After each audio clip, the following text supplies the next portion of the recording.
night. You ask me, hold me tight. Blame me now, I won't hear your words. When did you smile at me? It's an old memory.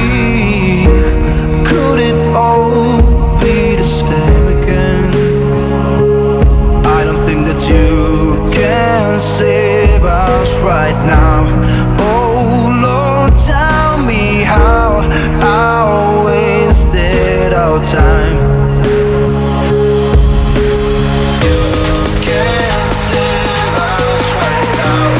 Oh Lord, tell me how I wasted our time. I just wanna be alive.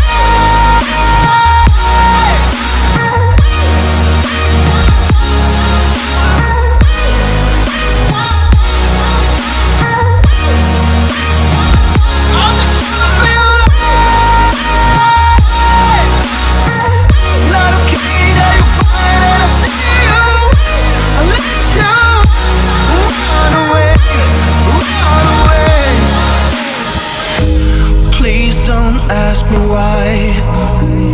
We live two different lives. Home is now not the same for us. I can't look into your eyes while I say goodbye. I'm trying to set you free again. I don't think that you can save us right now. Oh Lord, tell me how I wasted our time. ആദ്യം ചെയ്യേണ്ടത് ഞാനിവിടെ 4 ഇഡലിയാണ് use ചെയ്തത്. എനിക്ക് 4 ഇഡലിയാണ് ഞാൻ സാധാരണ കഴിക്കാറ്. അതുകൊണ്ട് ഞാൻ 4 ഇഡലി എടുത്തത്. അപ്പോൾ നിങ്ങൾക്ക് കുറച്ച് ഉണ്ടാക്കി നോക്കിയിട്ട് പിന്നെ എടുക്കുന്നതായിരിക്കും നിങ്ങൾക്ക് കുറച്ചുകൂടെ നല്ലത്. സോ നിങ്ങൾക്ക് ആവശ്യമുള്ളത് മാത്രം എടുത്ത് ചെയ്ത് നോക്കുക. അപ്പം ഞാൻ പറഞ്ഞില്ലെങ്കിൽ എല്ലാവർക്കും ചെയ്യാൻ അറിയാം. Why did I say that? Let's continue. So നമ്മൾ ഇഡലി എടുത്തിട്ട് നമ്മൾ ഓൾറെഡി ആക്കി വെച്ചിരിക്കുന്ന ഇഡലി എടുത്തിട്ട് നമ്മൾ കട്ട് ചെയ്യുക. എന്ന് പറഞ്ഞാൽ ക്യൂബ്സ് ആയിട്ട് കട്ട് ചെയ്യുക. അത് ചെറുതായാലും കുഴപ്പമില്ല, വലുതായാലും കുഴപ്പമില്ല.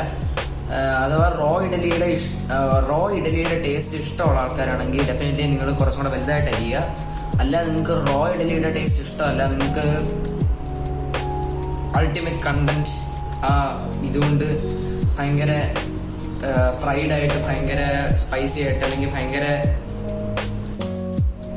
യു അണ്ടർസ്റ്റാൻഡ് ദാറ്റ്, അങ്ങനത്തെ രീതിയിലുള്ള അല്ലെങ്കിൽ ഒരു ഭയങ്കര ഫ്ലേവർഫുൾ ആയിട്ടുള്ള ഒരു ഇഡലിയാണ് നിങ്ങൾ ഉദ്ദേശിക്കുന്നതെങ്കിൽ, അത് റോ ഇഡലിയുടെ ഒട്ടും ടേസ്റ്റ് വരാത്ത രീതിയിലാണ് നിങ്ങൾ ഉദ്ദേശിക്കുന്നതെങ്കിൽ ഡെഫിനറ്റ്ലി നിങ്ങൾ ചെറുതായിട്ട് അരിയുക ഇഡലി. സോ അപ്പോൾ ഞാൻ 4 ഇഡലി അരിഞ്ഞ് വെച്ചതിന് ശേഷം അവസാനത്തെ ഇഡലി അരിയുന്നതാണ് നിങ്ങളിപ്പോൾ കാണിച്ചത്. സോ ഇനി നമുക്ക് അടുത്ത സ്റ്റെപ്പിലോട്ട് പോവാം. സോ അടുത്ത സ്റ്റെപ്പ് എന്ന് പറഞ്ഞു കഴിഞ്ഞാൽ നമ്മുടെ സ്റ്റൗ കത്തിച്ച് നമ്മൾ പാൻ വെക്കുക. എന്നിട്ട് let it heat for a second. Make it hot. എന്നിട്ട് ഓയിൽ ഒഴിക്കുക. ഓയിൽ എന്ന് പറഞ്ഞാൽ ഇപ്പം ആദ്യമേ കുറച്ച് ഓയിൽ ഒഴിക്കുന്നതാണ് നല്ലത്. കാരണം ഞാൻ 2-3 പ്രാവശ്യം ഉണ്ടാക്കി നോക്കിയത് കൊണ്ടാണ് പറയുന്നത്. യെസ്, ബിലീവ് മീ, ഇഡലി ഭയങ്കരമായിട്ട് ഓയിൽ അബ്സോർബ് ചെയ്യും. It will just. പിന്നെ പ്ലീസ്, കടുകിൻ്റെ ടേസ്റ്റ് ഇഷ്ടമുള്ളവരാണെങ്കിൽ മാത്രം ഈ സമയത്ത് കടുകിടുക. അഥവാ കടുക് ഇഷ്ടമല്ലാത്തവരാണെങ്കിൽ ഡെഫിനറ്റ്ലി കടുകിൻ്റെ ഒരാവശ്യമില്ല. പിന്നെ കറിവേപ്പില ഇടാം. പക്ഷേ എനിക്ക് കറിവേപ്പില അവസാനം റോ ആയിട്ട് ഇടുന്നതാണ് ഇഷ്ടം. അതുകൊണ്ടാണ് ഞാൻ അവസാനം റോ ആയിട്ട് ഞാൻ ഇടുന്നത് കാണിക്കുന്നുണ്ട്. Means in the B roll section. വെറുതെ ഓയിൽ ഒഴിച്ചാൽ പോരാ, ഓയിൽ ആ പാനിൻ്റെ എല്ലായിടത്തും എത്തണം. That is needed. ആ പാനിൻ്റെ എല്ലായിടത്തും എത്തണം. നിങ്ങൾക്ക് മനസ്സിലാവും. കാരണം ഡെഫിനറ്റ്ലി ഈ പാനിൽ ഇഡലി ഒട്ടിപ്പിടിക്കും. മീൻസ് നോൺ സ്റ്റിക്ക് പാനാണ്, പുതിയ പാനാണ്, നല്ല പാനാണ്. അല്ലെങ്കിൽ അധികം ഇപ്പം നമ്മുടെ സ്വന്തം പാനാണെങ്കിൽ നമ്മൾ അതിനകത്ത് ഈ സ്പൂണൊന്നും ഇട്ട് ഉരയ്ക്കൊന്നുമില്ല. ഇതിനകത്ത് സ്പൂണൊക്കെ ഇട്ട് ഉരയ്ക്കുകയാണെങ്കിൽ ഡെഫിനറ്റ്ലി അതിൻ്റെ അടി മേളത്തെ കോട്ടിങ് പോകും. അതുകൊണ്ട് ആ കോട്ടിംഗ് ഒന്നും പോവാത്ത രീതിയിലുള്ള അത്രയും സൂക്ഷിക്കുന്നതാണെങ്കിൽ ഡെഫിനറ്റ്ലി നിങ്ങൾക്ക് അത്രയ്ക്ക് ശ്രദ്ധിക്കേണ്ട കാര്യങ്ങളില്ല ഇങ്ങനത്തെ കാര്യങ്ങളൊന്നും. പക്ഷേ in my case I had A problem at the first time. അത് എല്ലാം ചെയ്ത് കഴിഞ്ഞപ്പോഴാണ് ഞാൻ ഇഡലി എല്ലാം ഇട്ട് കഴിഞ്ഞപ്പോഴാണ് ഞാൻ കാണുന്നത് അതിനകത്ത് പൊട്ടി പിടിക്കുന്നതായിട്ട്. അതുകൊണ്ട് ഞാൻ അതിനുശേഷം പിന്നെ മാറ്റി ഞാൻ വേറെ പാനിലോട്ടാക്കി.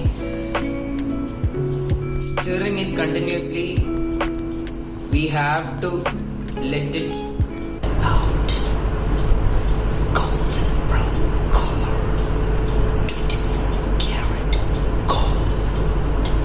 ആദ്യം മഞ്ഞൾപ്പൊടി ഇടുക, അത് കഴിഞ്ഞിട്ട് മുളക് പൊടി ഇടുക.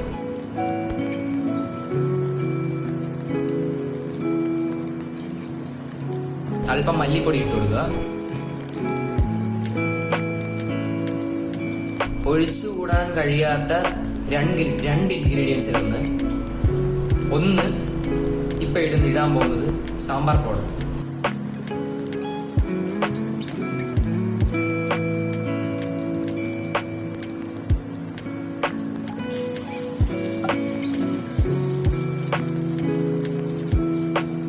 ഇനി ഇടേണ്ടതാണ് രണ്ടാമത്തെ മെയിൻ ആയിട്ടുള്ള കമ്പോണന്റ്.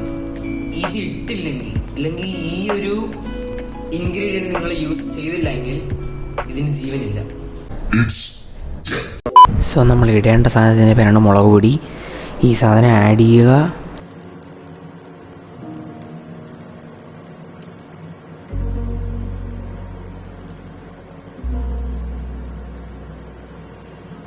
നന്നായിട്ട് ഇളക്കി കൊടുക്കുക.